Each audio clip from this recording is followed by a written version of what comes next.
আজও লিখি আমি তোর নামের অক্ষর, আজও থাকি আমি তোর ভাবে বিভোর। তোর সঙ্গে কাটানো কয়েকটা দিনের স্মৃতি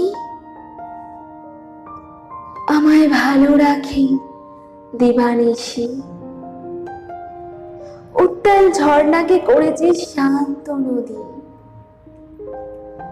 পাগল ঝোড়ো হাওয়াকে করেছিস মলয় বাতাস। এত ভালোবাসা কোথায় ছিল তোর? হয়েছিস তুই আমার হৃদয় সত্তার চিরপ্রকাশ। দেখ আজ চারদিক কত শান্ত, শুরু আছে তোকে ভালোবাসা অফুরন্ত। আজ